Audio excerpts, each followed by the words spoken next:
Okay, so apparently my phone had a little bit of a Hiccup.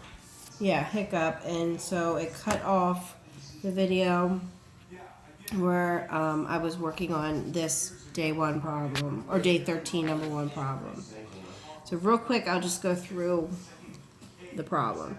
A moving company charges $22.50 per hour, plus a flat rate of $180 to help a person move from one house to another. Joel would like to spend less than $315 to move. How much time should Joel's move take to make sure the total cost is below $315? So we know that the total he wants to spend is less.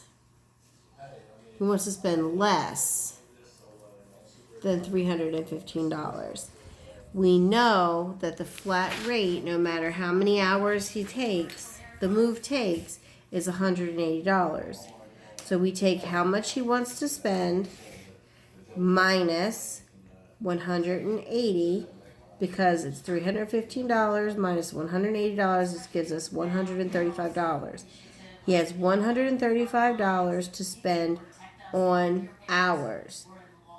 So we take this $135. We know that every hour is $22.50. We divide it by $22.50, and that gives us 6. So 6 hours. If he spends 6 hours moving, that's going to be exactly $315. If he wants to do less, he would have to spend less than 6 hours moving. Okay?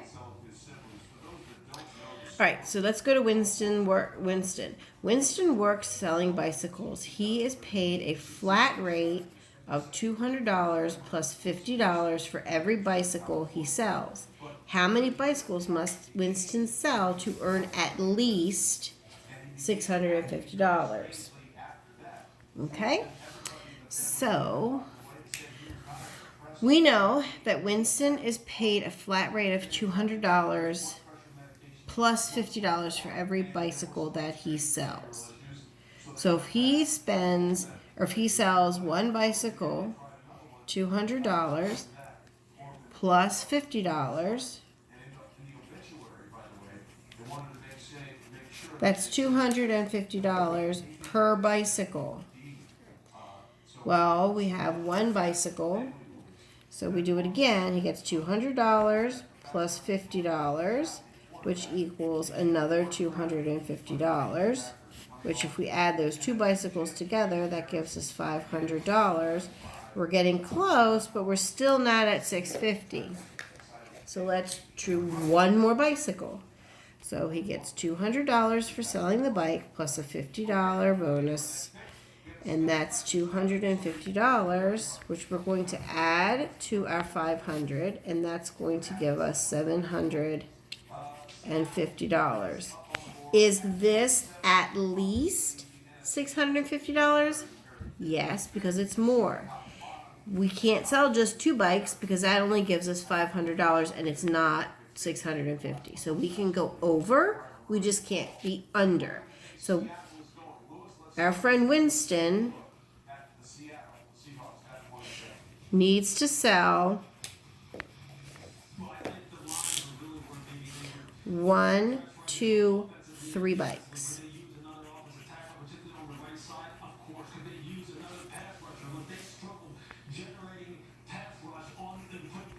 Okay.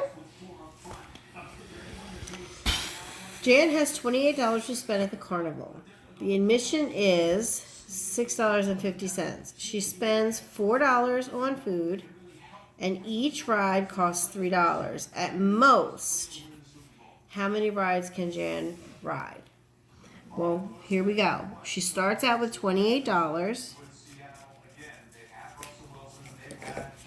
She pays $6.50 admission. So she spends that.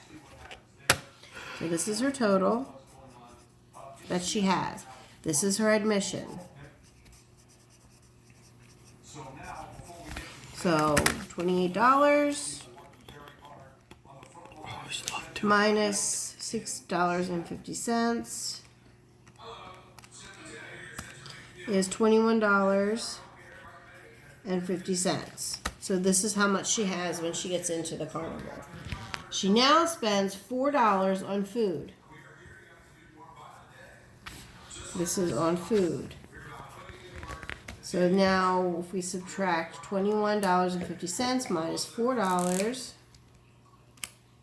she now has $17.50 to spend on rides. How much does rides cost? $3. At most, how many rides can she ride? Well, she has $17.50, and we're going to divide it by $3 because this is how much the rides cost. So if we divide that by $3, $17.50 divided by $3, that's 5.833333. Well, you can't ride 83 hundredths of a ride. So you get rid of all of this extra, and we can say she can ride at least 5 rides. Because you can't ride this much of a ride. So she can ride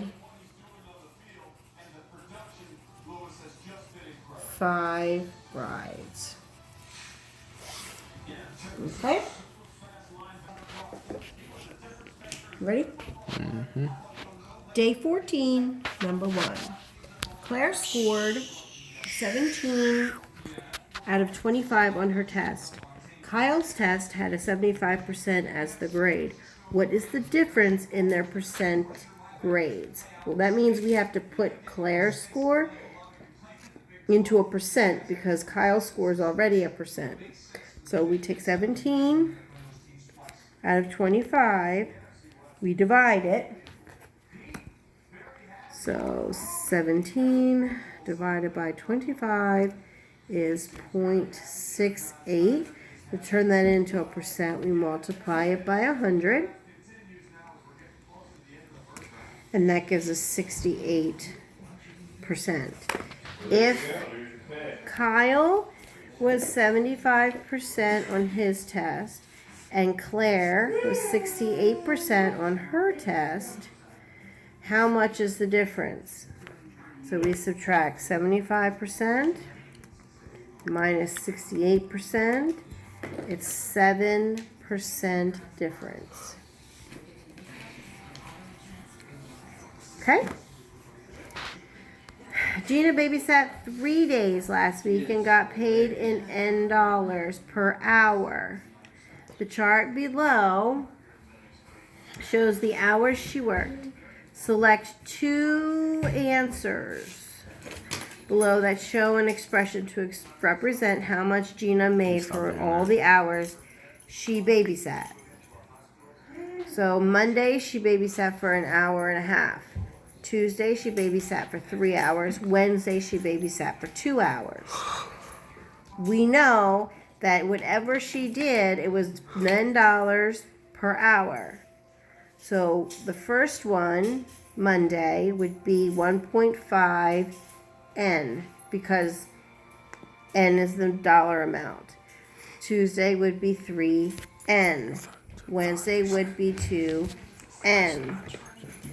1.5 N plus 3 plus 2 is not telling us how much money she earned on Tuesday and Wednesday because there's no N there. So this cannot be a choice. If I add up 1.5 plus 3 plus 2, that gives me 6.5 total hours that she worked Monday, Tuesday, and Wednesday. So that multiplied by the number of dollars she earns per hour would be 6.5 N. So this one would work. That's 1. We have to find 2.